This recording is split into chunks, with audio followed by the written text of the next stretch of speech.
দিচ্ছে। 2 দিন বাপের বাড়ি থেকে আইসা এই যে দেখতেছি কামের খিচুড়ি কয়ডো কাম হরমু। আমি তো এখন কাম হরেই কুলে বের হাইতেছি না, কামের একবারে নেতুর হয়ে আছি। বেনা গম থাইন উইটা জাট জাটা দিয়া বিছনা খাতা তুইলে বেনার জন্য আনদিছি, দুপুরের জন্য আনদিছি।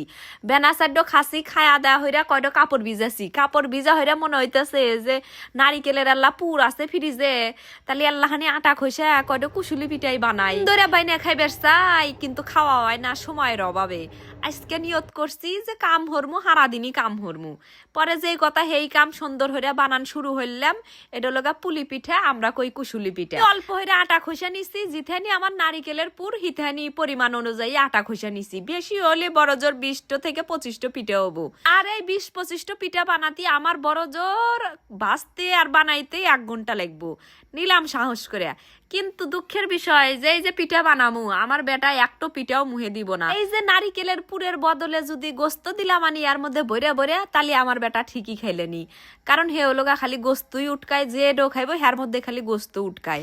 আর আজকে তো আমি গোস্ত আনদি নিংকে, গোস্ত আনদিলি হয়তো বা 3-4 গোস্ত সুন্দর হয়ে কাইটে ভাইজা নিয়ে পুর বাইনে ওয়াক বাইনে দিলাম। বেটা খাইবো না দেখা যায় আমার আত্মাক কষ্ট দিমু, তা তো হবো না। আমার আত্মা খাইবার মন চাইছে, নারিকেলের পুরো রেডি আছে। এই কুশুলি পিঠা বানানো আজকে আমাকে আটকাই কেডো সুন্দর হইয়া বাইনে নিয়ে এই যে বাইজবার বসি।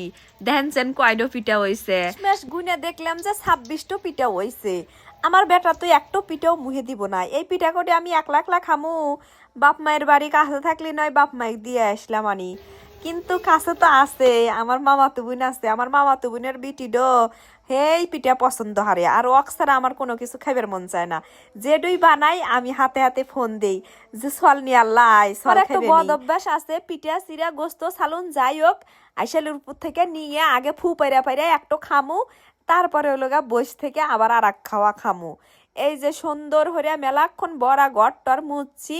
আমার বেটা আইসা কেবা জানি কেদো কেদো পাও নিয়া এই যে সাপ ফালাইছে।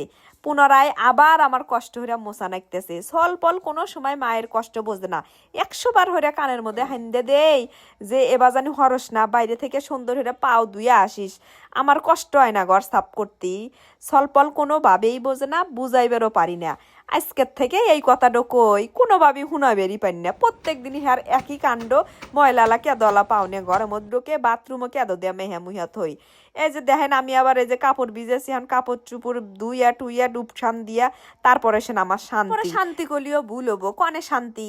ভিডিও এডিট করা নাকবো, ভিডিও ভয়েস দেয়া নাকবো, ভিডিও ছাড়া নাকবো, কমেন্টের উত্তর দেয়া নাকবো, কত কত কাম, কামের শেষ নাইকে।